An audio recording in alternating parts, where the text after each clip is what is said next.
Hey guys, okay, so this will be part 2, and basically I'm just gonna talk about the recovery from the C-section and the days that we had at the hospital.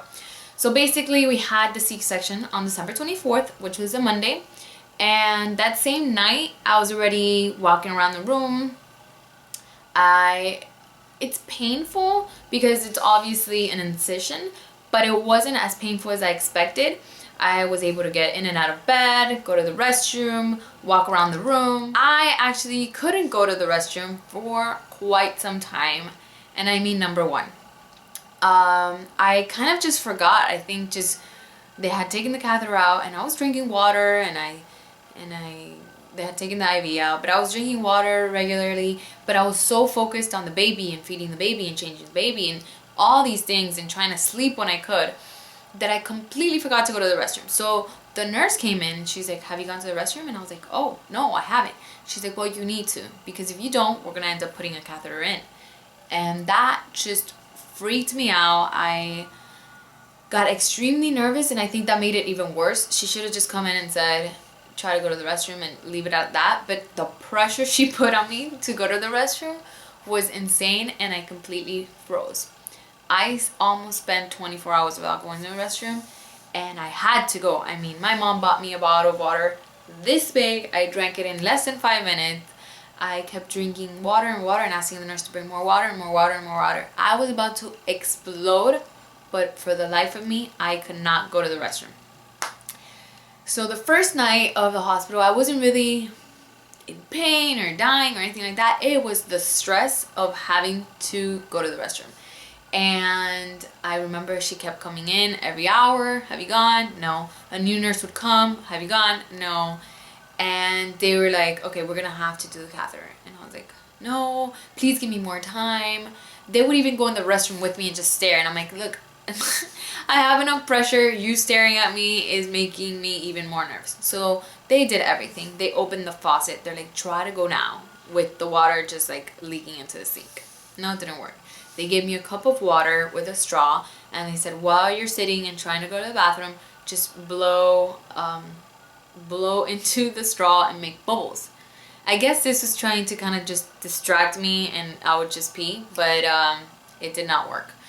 Then they also gave me a little bottle to just squeeze water, and that almost worked. That really made me feel like I was about to go, and then I wouldn't.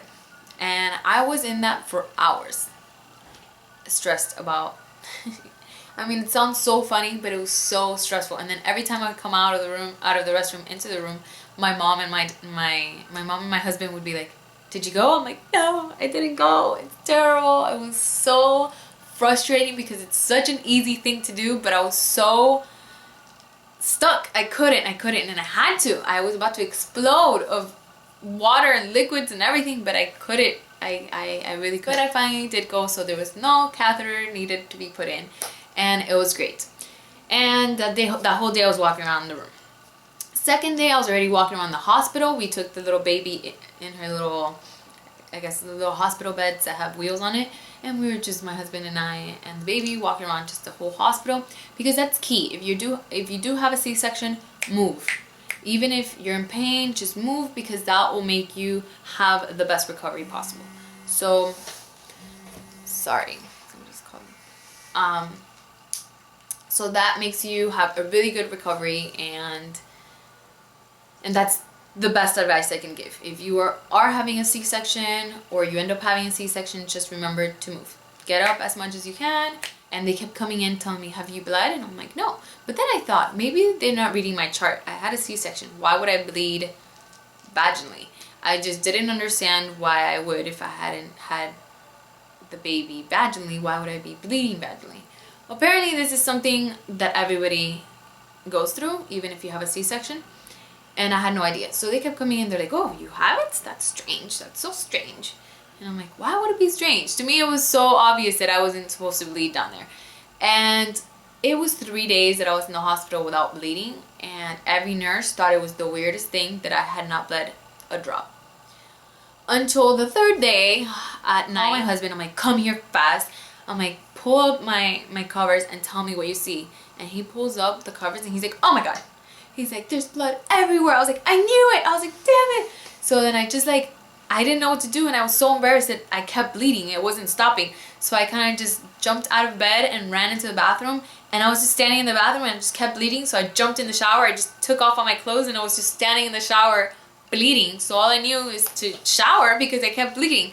So I started showering, and he went out and to try to call a nurse, but he took the baby with him, and so a nurse stopped him and was like, sir, you can't leave the room with the baby in your arms. The baby has to be in the little carriage thing. And so they screamed at him, and he's like, but my wife is bleeding, and so whatever. It was so dramatic. And so the nurse came in and saw me and screamed at me for getting out of bed that I can faint because I'm losing so much blood. And it was quite a show. So it was pretty embarrassing. There was blood everywhere. It was kind of like if you open the faucet and you do not close it for 15 minutes. It was ridiculous. And I felt so bad after I finished in the shower. I was like sitting on the sofa with my husband while they cleaned the whole bed and all the floor and everything. And I just kept saying, I'm so sorry, I'm so sorry. And she's like, it's normal, it's fine. But thankfully my bed was actually broken. It was like an air bed. And I was just constantly hitting the bottom plastic part of the bed, and the bed was constantly making noise because it was trying to refill itself. So apparently there was a hole in the bed, but I didn't know because I've never really been on a hospital bed. So they noticed at that point, they switched it out, and I got a new bed, and it was amazing. That bed definitely was great. It didn't make noise because it didn't have to continuously fill itself up with air, and it was way more comfortable. And then my doctor came in because of the whole blood show, and he said that because I hadn't bled for the first 3 days, like a normal person would just be bleeding a little bit throughout the whole day, that for some reason, not associated with the fact that I had a C-section, it was just for some reason my body just didn't release all that blood, and then on the 3rd day I just released the whole thing. But unfortunately, because of that, my iron levels went really low. I had anemia 3 years prior to the time I was pregnant. The second I got pregnant, the anemia went away. It was probably because I was taking the prenatal vitamins. But I've been anemic for many years, and normally I think the normal levels are probably 14, and I used to have anemia at like 11, maybe, no, 11 was probably the lowest, maybe 10 if that, and at this point I had 7.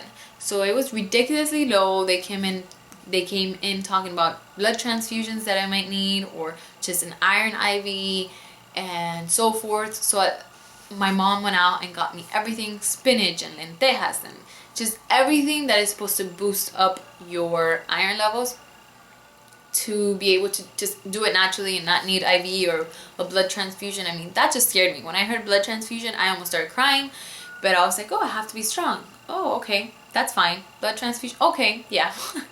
And it was really scary, I'm not gonna lie. But then the next morning, they did more blood work, and my iron levels were perfectly fine again, and I didn't need anything.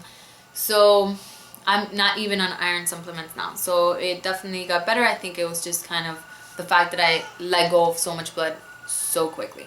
But that was that. I kept walking like normal the 3rd day. I got released the 4th day in the morning. And on Friday, I had my doctor's appointment, and the baby had her appointment with a pediatrician. So we went to both appointments, and we even went to Einstein Bagels and had coffee and bagels. So I mean, that just gives you an idea. If I was dying in pain, and I wouldn't be eating bagels and having coffee 4 days after my C-section. So it's really not a big deal, and I think it's overrated. And give me 1 second because the baby's crying. Sorry guys, I had to get the little baby, and here she is. Say hi, Arya. Hi, YouTube. I'm so big already. I feel like she's not a little baby anymore. I feel like she's such a big girl already. Say hi, I just woke up from a nap. Yeah.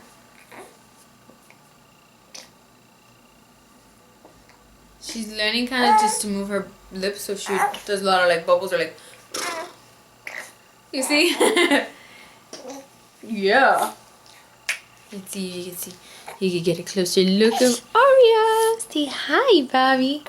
Hi. My husband calls her Bobby instead of baby. So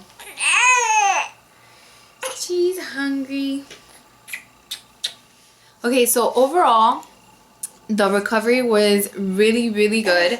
I was up and walking and doing laundry and doing the dishes the first week. I know you're not supposed to, but I felt fine and I just did it. And that Friday when I went to my doctor's appointment, my doctor was actually away on vacation, so I had to see just the doctor that was there, and he actually asked us what we're doing about birth control. And I looked at my husband and I was like, well, we're not doing anything because we're not allowed to for at least 6 weeks, so that's our birth control. And the doctor said, well, you know, things happen and people are spontaneous, so you got to really look into some sort of birth control. And that kind of just made my husband think, okay, so we could do it. I mean, it's not, you're not gonna break or anything. So then we asked, you know, what would happen if we were to be spontaneous and do things prior to 6 weeks.